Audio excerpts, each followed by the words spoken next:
message to the troops yesterday. Can you talk a little bit about the concerns and what you guys are doing to prepare for this tonight? Well, I'll say I've been in contact with Chief C.J. Davis from Memphis, from a Major City Chief's perspective, with Tennessee Bureau of Investigation, as well as the FBI since last Saturday, about things that were occurring and some of the timelines that were going to be occurring. First and foremost, really to prepare. I think really we got to prepare the community. I have not seen the video yet, but people that I trust that have been in law enforcement for a very, very long time have, and they say it's terrible. So the first thing is really to prepare the community, prepare our faith leaders, prepare our men and women for what they will see later this afternoon. That's number one. Number two really is in communicating the information to all parties involved with regards to what they're about to see. And if the video is what it has been reported as, to ask for calm and peace. Obviously, the officers, I commend Chief Davis, and I've told her this. I think she's done a remarkable job in the face of crisis, and how expedient she was and the department was in the administrative aspect of the case. The fact that the officers were terminated, the fact that the officers have been charged, obviously with the biggest charge being second-degree murder. And so, that obviously is something that, oftentimes it's not just the incident, but it's the manner in which we as police departments respond to that incident that we're often judged by. And I think the Memphis Police Department and Chief Davis has done a very good job at that. And then also, again, having to prepare our department for what we have seen before, hopefully asking for peace, but obviously being in the preparation that we understand. No one, if this video is what has been portrayed to be, no one is more upset about it, as we are as upset as the community as a whole is, that our badge once again has gotten tarnished. We stand alongside our community for justice and frustration.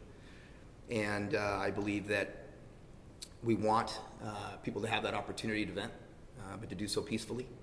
That we're not going to tolerate lawlessness. Violence is not the answer, and we're doing our best to prepare for that possibility if it occurs. But we don't want that to happen. We hope that doesn't happen. We hope that it's peaceful here.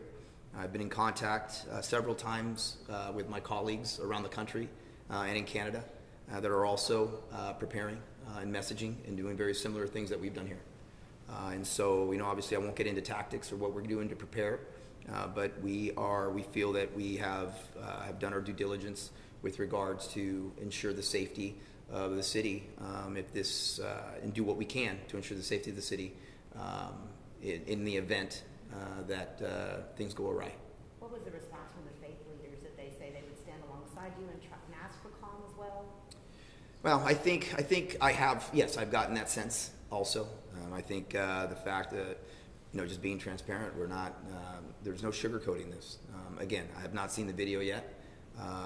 And so I'm waiting to see the video just as you all are, as our community is. But understanding and saying it like it is, everything that we've been hearing with regards to the brutality. And I believe, Chief Davis has used a lot of words to describe that. None of them are good. And so, just understanding and them knowing that we're right alongside with our community and with our faith leaders, that as a profession, we have to be better. And so that's really what we're preparing for, what our men and women are preparing for. But again, I don't want to sit out here and think that we're on, expecting things to go poorly. We expect things to go well. We expect our community to understand that accountability is being taken here at its highest level. And we truly hope that we can do this. If things occur, we hope that they're peaceful. Chief, do you think that, a situation like this and what we're about to see, does it kind of give you a sense that it's kind of 2 steps forward, 10 steps back for all that you've done here in Dallas to build that trust in the community? Does this kind of set you guys back? Well, again, and I'll say this, obviously the charges in it by themselves, the administrative firing of the officers is one thing. Seeing the video will be a completely different thing.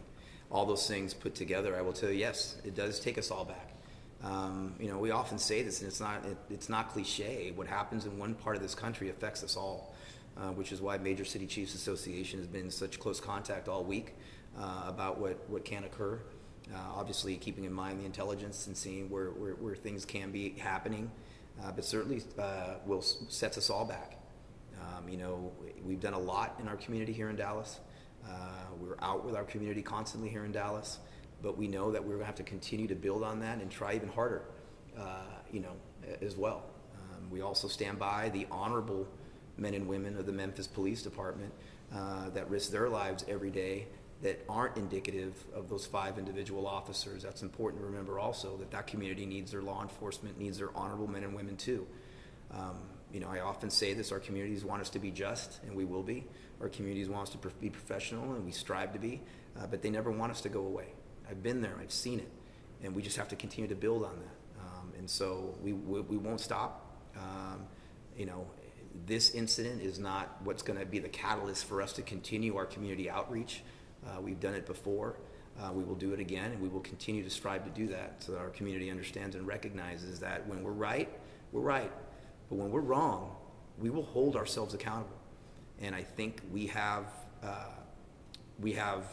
done that here in Dallas, and we will continue to do that here in Dallas.